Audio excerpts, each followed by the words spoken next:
Bonjour à tous et bienvenue sur ce nouveau Get Talk organisé par Junugem en collaboration avec le cabinet OnePoint. Bonjour Sébastien. Notre interview va se dérouler en 3 parties. Donc tout d'abord, une partie sur le projet de OnePoint, le futur, des questions plus personnelles sur ton passé, sur ton parcours et ta place actuelle à OnePoint. Et également une sorte de questionnaire inversé, d'entretien inversé, qui est également un des entretiens phares pour l'admission à Grenoble École de Management, le lieu où nous tournons cette interview. Donc tu travailles chez OnePoint, un cabinet de conseil qui a pour particularité d'être spécialisé dans la transformation digitale et le numérique. Peux-tu m'en parler davantage ? Bien sûr. Alors, OnePoint, c'est un cabinet de transformation digitale, comme tu l'as bien dit. Et nous, on est architecte des grandes transformations. Donc, on accompagne des grands groupes, aussi bien du secteur public que privé, dans leur transformation de leur SI, donc leur système d'information. Et on a beaucoup d'expertises qui sont représentées, aussi bien des expertises techniques, type du cloud, de la data, de l'IA générative, de l'architecture, de la cybersécurité. Et on a des expertises plus orientées métiers, où ça va être de la gestion de projet, de l'agilité, de la gestion de produits, de la conduite du changement, de la stratégie, de l'innovation. Donc on a vraiment une forte proposition de valeur sur un grand spectre, et on fait cet accompagnement-là de bout en bout, aussi bien de la stratégie d'une grande transformation jusqu'à l'implémentation et l'accompagnement du projet. Donc on est vraiment de bout en bout, et c'est là où est notre plus grande valeur ajoutée. D'accord. Donc tu es consultant en transformation digitale. Oui. Est-ce que tu peux décrire ce métier pour les étudiants qui nous regardent et qui aimeraient travailler dans le conseil plus tard ?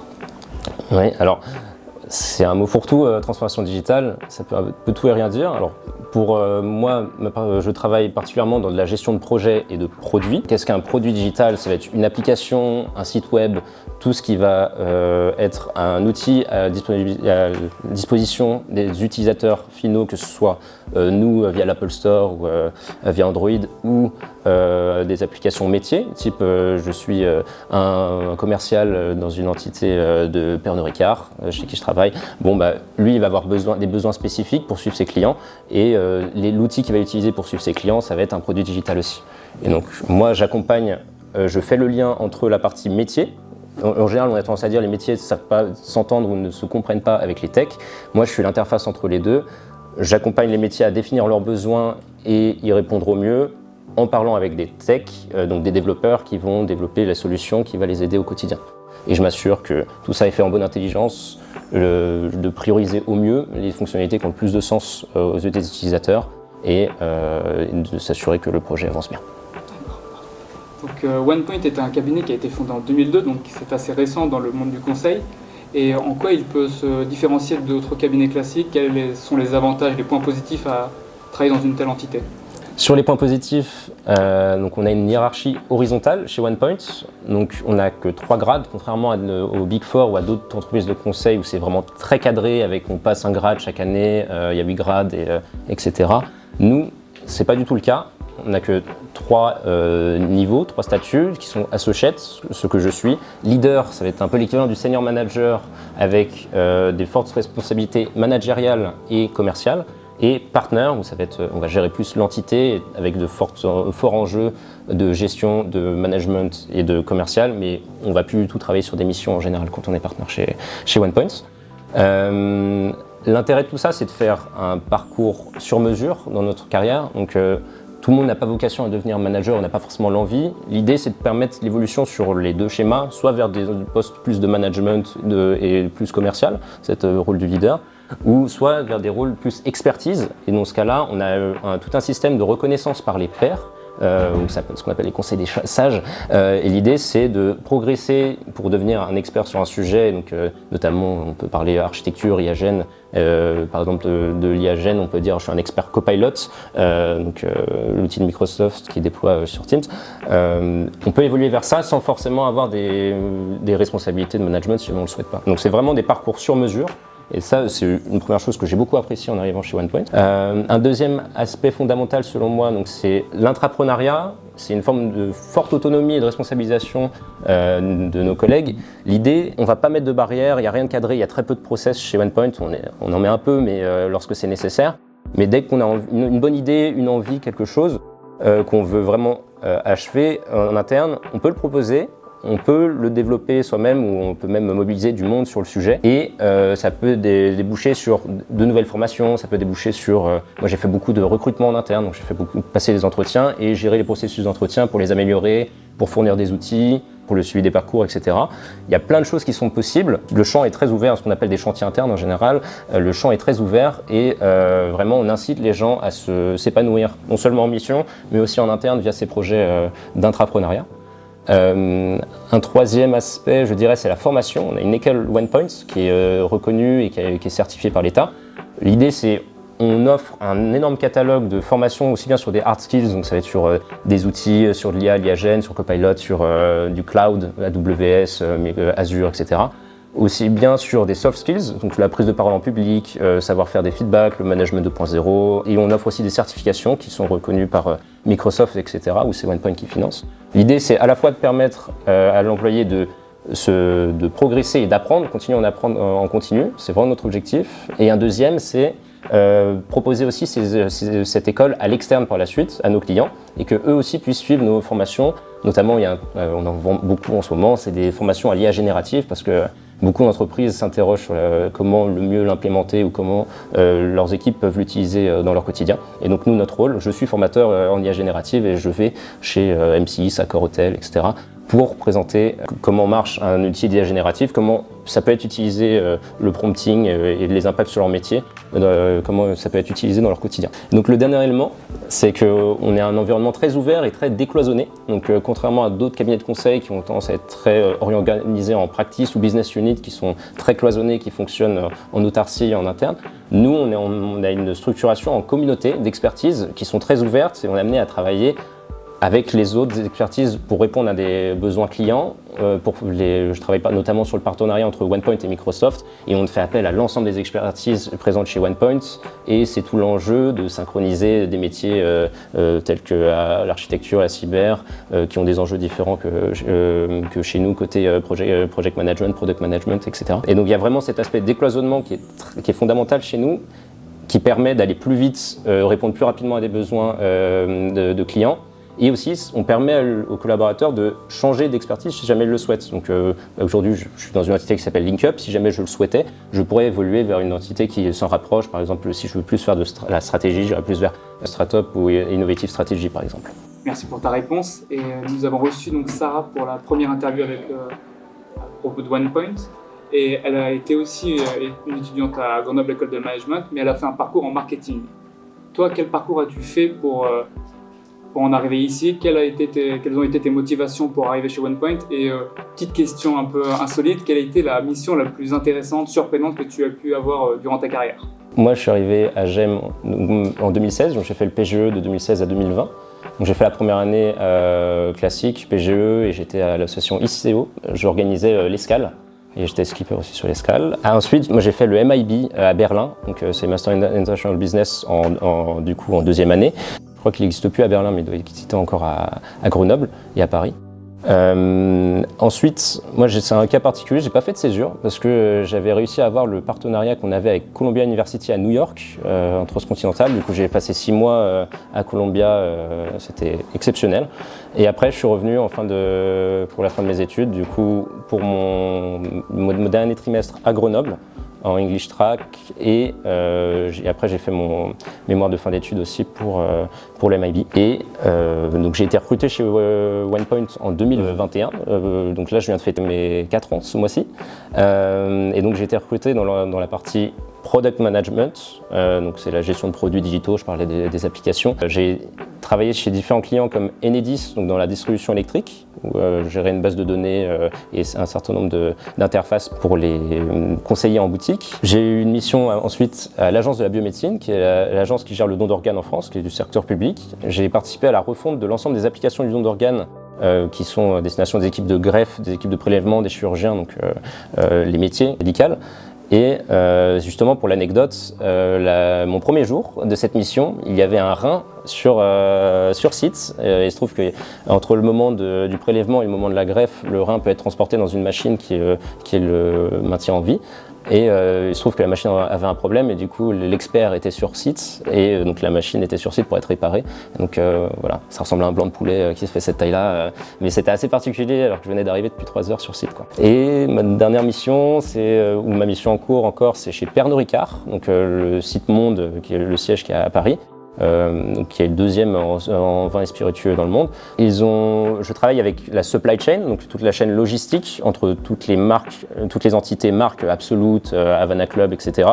et les entités marché qui font les commandes type Pernod Ricard France, Pernod Ricard Allemagne, etc. Et donc je crée des dashboards Power BI, donc des dashboards, des tableaux de bord qui permettent de suivre un peu où sont les conteneurs dans le monde, où il y a des bouteilles Pernod Ricard dedans, est-ce que les ventes sont au niveau des prévisions, etc. Il faut comprendre que vous aviez une IA propre à OnePoint qui s'appelle Neo. Oui, exactement. Vous pouvez en parler un peu plus? Bien sûr. Alors, l'idée aujourd'hui, tous les IA que vous pouvez trouver sur le marché, ChatGPT notamment, le plus connu, va pouvoir réutiliser les prompts, donc les petits messages que vous leur mettez, pour apprendre par la suite et pour sortir des nouvelles versions. Il faut savoir que c'est pas du tout sécurisé, c'est pas du tout recommandé en entreprise parce que on peut volontairement ou involontairement mettre des données professionnelles spécifiques à un acteur, à un marché, sur lesquels ils vont apprendre et qui vont pouvoir ressortir par la suite à des personnes qui pourraient travailler chez vos concurrents, par exemple. Donc l'idée, c'est un des gros enjeux aujourd'hui sur l'IA, c'est d'avoir des outils d'IA génératifs qui peuvent être utilisés par les collaborateurs, qui sont sécurisés. Et du coup, pour ça, Neo, c'est le principal avantage. On a un Neo qui est basé sur un moteur LLM de ChatGPT, mais qui garde la donnée en interne. Donc la donnée ne ressort pas après pour être réutilisée par ChatGPT par la suite. Et en plus, on intègre un certain nombre de fonctionnalités, donc soit des prompts ou des méta-prompts, c'est-à-dire des use cases, notamment si jamais je fais un entretien avec un candidat et je veux me faire un compte-rendu assez rapidement, je mets le transcript de mon entretien Teams avec la personne, je pousse dans l'outil et derrière il me propose déjà une structure de compte rendu et moi je peux le modifier. C'est un exemple, il y en a plein d'autres, notamment sur les RH, sur les questions de contrat par exemple. Et donc nous on intègre plein de use cases, des cas pratiques, des petits prompts déjà dans l'outil. On met l'opportunité de par exemple pousser on a une présentation en PowerPoint en français, on va la traduire en anglais. On peut la pousser, elle revient, elle ressort traduite en anglais en même pas une minute. C'est des choses qu'on ne peut pas encore faire sur certaines versions, ça dépend du LLM qu'on utilise, et donc nous on permet en interne. Donc tout le monde a accès à cet outil Neo chez OnePoint, et on le revend aussi à l'externe chez les clients.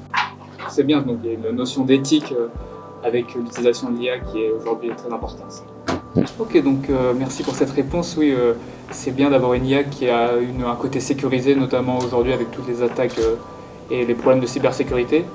Donc on peut se dire qu'il y a une forme d'éthique dans cette IA chez OnePoint. Et plus généralement, quelles sont les valeurs de ce cabinet de conseil? Alors, en termes de valeurs, on en a 5 qui nous sont chères. La première, je dirais, c'est l'authenticité. Donc, on mentionnait, ça fait 23 ans qu'on existe. On a gardé toujours un peu cette mentalité start-up, comme David Layani l'avait initié au début, où on a peu de process, on a beaucoup de liberté, on a une forte agilité, et c'est vraiment dans l'ADN de OnePoint. On a ensuite l'élégance. On a un aspect très humain dans les relations qu'on a, que ce soit avec nos collaborateurs ou avec, par exemple, dans un processus de recrutement, on va systématiquement faire un feedback à la fin de l'entretien, que ce soit positif ou négatif, pour faire un retour et pour que la personne qui a passé l'entretien apprenne aussi, et que l'exercice lui resserve. Il y a aussi, on mise beaucoup aussi sur un outil qui permet le feedback en interne, le feedback spontané. On a cette opportunité-là d'envoyer, lorsqu'on a apprécié une collaboration avec quelqu'un ou lorsqu'on lui dit ce serait bien là pour la prochaine fois de plus travailler là-dessus. Il y a la possibilité de le faire. Il y a même des formations pour savoir bien formuler un feedback pour que ce soit toujours constructif. Nous, c'est ce qu'on cherche. Le but, c'est pas de démonter quelqu'un, c'est de faire progresser les gens. Et c'est vraiment quelque chose qui nous est à cœur. Une troisième, ce serait le courage. Je ne sais pas si vous avez entendu parler de cette histoire, mais on a failli racheter une bonne partie d'Atos l'année dernière. Donc OnePoint, 3500 personnes, Atos, grand groupe numérique français qui fait pas loin de 67 000 personnes. Ils ont appelé ça David contre Goliath parce que notre fondateur s'appelle David. Mais dans l'idée, on a ce courage-là de tenter des choses que d'autres ne voudraient peut-être pas tenter. Il y a une forte ambition et ça fait partie de notre ADN. Et au final, bon, le fait est que ça n'a pas abouti à un rachat, mais personne n'y croyait au début, et n'empêche que notre offre a finalement été acceptée 2 ans après. Donc c'est une forte forme de courage selon moi. La quatrième, ce serait l'ouverture. Donc j'ai déjà mentionné notre structure très décloisonnée, structure en communauté, et très agile. On a aussi vocation, comme je le disais, à évoluer et à grandir à l'international cette année, notamment en ouvrant aux USA, en Angleterre, en Italie. L'ouverture, c'est quelque chose qui nous intéresse vraiment. On a beaucoup de projets pour l'intégration des collaborateurs, pour l'égalité hommes-femmes, pour l'intégration des communautés LGBTQ+, au sein de notre entreprise. Et la dernière, ce serait l'engagement. Donc nous, on a un peu cette expression qui est walk the talk. Donc le but, c'est d'avoir déjà expérimenté ce qu'on va proposer en interne, ce qu'on va proposer chez les clients par la suite. Et donc c'est notamment le cas sur nos transformations sur l'IAGEN. Par exemple, on a commencé à former à fond chez nous en interne dès qu'on a vu que c'est sorti. Puis après, on a eu une forte demande côté client, donc on l'a fait énormément. Sur tout ce qui est transformation en termes d'agilité, de passage en mode tribu, squad, etc. Ça, on l'a déjà fait chez nous, ce qui nous permet d'arriver avec une forte légitimité lorsqu'on va le faire chez les autres. Merci pour ta réponse. Maintenant, j'ai une question qui est: qu'est-ce que 2025 réserve à OnePoint? Quels sont les projets en cours et futurs qui sont prévus pour OnePoint? Bon, après le rachat d'Atos qui n'a finalement pas abouti en 2024, on se reprojette sur une forte expansion en 2025 à l'externe. Donc, notamment, j'ai mentionné l'ouverture à l'international de nouvelles entités OnePoint. Et il y en a un autre sujet, je pense, qui est plus d'actualité, c'est le passage à l'échelle sur l'IA générative. On a bien vu que sur 2024, on a formé énormément de clients et que le marché s'adapte et essaye de s'intéresser, mais on est beaucoup sur des produits proof of concept, donc des POC, où c'est des petits projets, des petits chantiers, on essaye de mettre un petit chatbot IAGEN à droite à gauche. Là vraiment cette année, l'objectif c'est le passage à l'échelle sur l'IA générative, notamment via le déploiement d'agents. Je ne sais pas si vous avez entendu parler. Donc, l'idée c'est que non seulement c'est pas juste un prompt qu'on va lancer, que l'utilisateur va lancer, c'est un agent qui va gérer un process de bout en bout. Notamment, imaginons on va recevoir un email, une demande d'un client, l'agent pourrait catégoriser l'email, le renvoyer au bon département, déjà pré-renseigner une fiche dans Salesforce pour le suivi du client, etc. Donc on peut vraiment intégrer cette IA générative dans plein d'autres outils qui sont déjà présents, qu'on utilise déjà au quotidien. Et l'idée, c'est de l'automatiser entièrement, donc compresser totalement le temps d'attente de réponse à un email, si jamais on est en week-end, etc. Donc le passage à l'échelle pour l'IA et l'IAGEN. Merci pour ta réponse. Et maintenant, je vais laisser la place à Romain, mon collègue, pour faire une interview inversée, qui est donc un des entretiens phares pour l'admission à Grenoble École de Management. Il va te poser quelques questions, peut-être te mettre en situation afin de voir comment tu réagis et comment quelqu'un qui travaille chez OnePoint résoudrait des problèmes et ferait face à différentes difficultés en ce qui concerne le digital et l'IA. Avec plaisir. Donc je me présente, je m'appelle Romain et je suis étudiant en L3 et on va passer à la coutume de l'entretien AGEM pour l'admission, c'est l'entretien inversé. Donc tout d'abord, j'aimerais te poser la question, quelles sont les étapes quand tu arrives dans une entreprise que tu mets en place pour engendrer la transformation numérique? Ok, alors au global, en conseil en général, on divise les projets en 3 étapes. Il y a toujours une phase de cadrage en amont lorsqu'on arrive, c'est un peu faire l'état des lieux, voir où on en est, quel est l'existant sur le contenu et ce qui n'existe pas et ce qu'on peut développer. Donc, et après, on aboutit souvent sur une proposition de choses à développer ou d'un projet à mener qu'on fait au client. Lorsque c'est validé, on passe plutôt à une phase d'implémentation où on va développer une solution. Dans le cadre d'un product management, par exemple, on va développer un outil, une application. Nous, on le fait en général en méthode agile, c'est-à-dire on fait plein d'itérations, c'est-à-dire on essaye de faire des sprints, donc des petites périodes de livraison de 2 semaines à 1 mois. L'image souvent c'est le vélo. Avant de livrer le vélo, on va plutôt livrer un truc qui roule au début. Si l'objectif c'est vraiment de se déplacer, on va livrer d'abord une petite trottinette au début et après on va le faire évoluer vers le vélo électrique, etc. Donc c'est un peu l'image qui est prise en agilité. L'idée c'est de livrer au plus tôt aux utilisateurs pour qu'on puisse avoir des retours, des feedbacks de ce qu'on est en train de développer le plus rapidement possible et le faire évoluer selon leurs besoins. Historiquement, le problème en gestion de projet, c'est il y a le métier qui fait des demandes, il y a 2 ans de projet et après à la fin du projet, on arrive, on présente un outil fini au métier et le métier se rend compte ah bah c'est pas du tout ce qu'on voulait, ou alors notre besoin il a totalement changé en 2 ans, et du coup on a investi un montant énorme qui ne sert à rien au final parce qu'il va pas être utilisé. Donc tout l'objectif c'est d'éviter ça avec l'agilité. Donc ça c'est la phase de développement et on a forcément une phase de test après avec les métiers. Donc, et après la troisième grande phase c'est le déploiement et le passage à l'échelle si besoin. Donc le déploiement ça va être, on a un nouvel outil, on va venir le présenter à l'ensemble des collaborateurs, donc on va faire beaucoup de conduite du changement si jamais on remplace un ancien outil par exemple, ou on va à new ways of working, donc amener une nouvelle manière de travailler dans leur quotidien. Donc il y a un onglet du coup communication, formation en général, et après il y a un onglet de faire tourner, donc si jamais il y a des bugs, traiter les retours, donc on appelle souvent ça de la MCO, donc maintien en condition opérationnelle, et aussi l'opportunité si besoin de la partie de croissance, qui va être plus comment j'augmente mon pool d'utilisateurs, si jamais c'est du B2C par exemple, comment je vais chercher de nouveaux utilisateurs, avec quelles nouvelles fonctionnalités, et toute une logique de priorisation de nouvelles fonctionnalités à développer.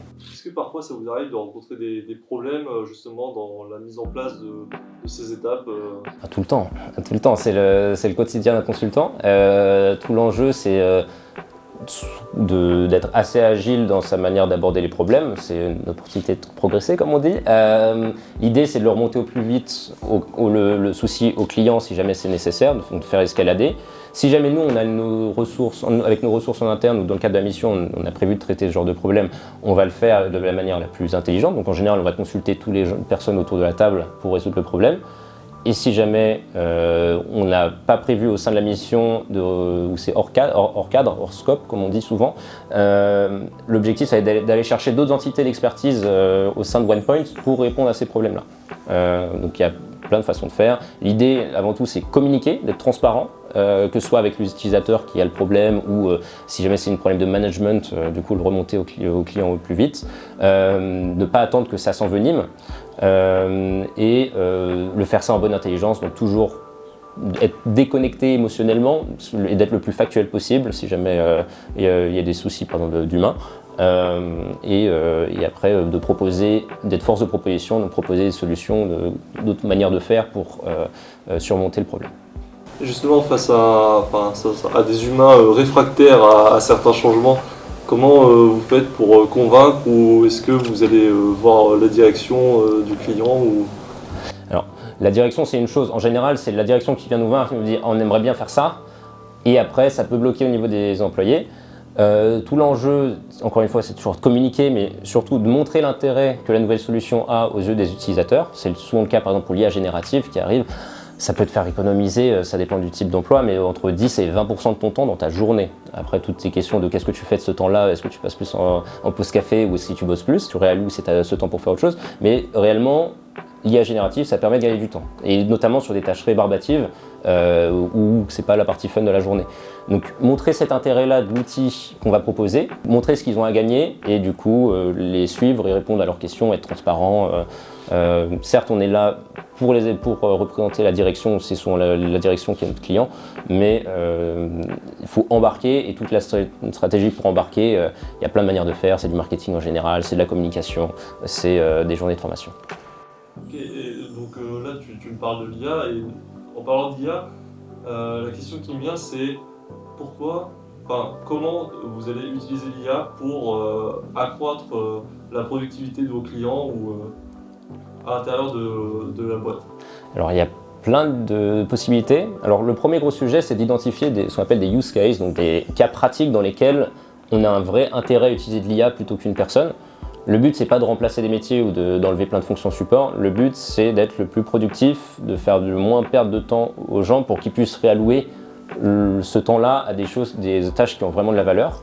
Donc ça peut passer par plein de procédés. Donc, souvent il y a les options de IA générative simple, un peu comme Neo, donc c'est simplement déployer une IA sécurisée en interne.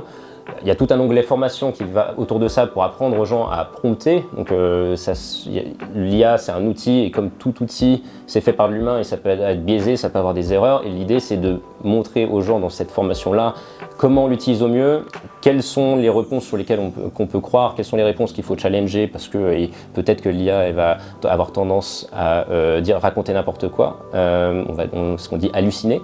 Donc il y a tout cet onglet formation pour l'utiliser pour répondre des questions simples. L'idéal, c'est d'adapter cette formation en fonction du type de métier qu'on est en face. Là, par exemple, on a des formateurs qui vont ou à la radio et l'idée, c'est d'adapter un peu notre discours pour dire ah bah oui, dans votre métier d'éditeur, dans votre métier de commercial, voici les cas pratiques. Et on les fait pratiquer justement sur ces cas pratiques voilà le temps que vous pouvez gagner sur votre journée. Si jamais vous êtes à court d'idées pour une nouvelle mission pour M6, si vous brainstormez, vous pouvez l'aider. C'est un outil qui peut aider à brainstormer sur de nouvelles idées d'émissions, par exemple. Il y a toute cette partie-là de juste IA générative classique. Tu as du déploiement de Copilot qui est l'IA de Microsoft qui est intégré et qui est vraiment bien, notamment pour les comptes rendus de réunions en direct. Ça évite de passer Avant, on passait beaucoup de temps à faire un compte rendu qui avait peu de valeur ajoutée à la fin. C'était juste pour mettre en noir sur blanc ce qui a été décidé dans la réunion. Là, on gagne énormément de temps avec cet outil IA génératif, par exemple. Et après, il y a des solutions IA génératives plus avancées. Donc, j'ai parlé des agents. 2025, c'est l'année des agents pour Microsoft et pour un peu tout le monde dans le secteur de l'IA. Donc, justement, pour faciliter des process de bout en bout, ça peut être des process RH, des process de facturation, d'achat, de contrôle de gestion, etc. Donc, c'est le gros enjeu pour l'année. Et après, il y a plus des questions d'IA génération intégrée dans des sites, dans du SAV, voire des chatbots. Et donc ça, c'est des produits assez spécifiques en termes d'IA générative. Et ça peut être ce type de produit qu'on implémente chez les clients. En tout cas, merci beaucoup pour cet échange. Merci beaucoup pour ces réponses dans les cas pratiques. Dernière question. Si tu devais définir OnePoint en 3 mots, quels seraient-ils ? Alors, je dirais intrapreneuriat, comme j'ai évoqué, c'est vraiment la fibre qu'on cherche. C'est pas fait pour tout le monde. On a pas mal de profils des fois qui viennent des Big Four et en fait qui ont l'habitude d'être tenus par la main et être emmenés quelque part. Nous, c'est pas du tout ça. Nous, on attend quelqu'un qui est proactif, qui a pas besoin d'avoir quelqu'un derrière lui pour lui dire ah, fais tel livrable, fais tel livrable. Quelqu'un qui est assez intelligent pour le faire de soi-même et d'aller chercher, lorsqu'il a fini, aller chercher l'étape suivante, etc. Donc l'intrapreneuriat. Je dirais l'humain.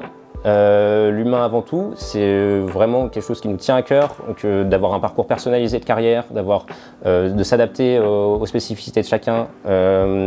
J'évoquais la culture du feedback qu'on promeut vraiment dans l'objectif constructif et vraiment de faire progresser les gens.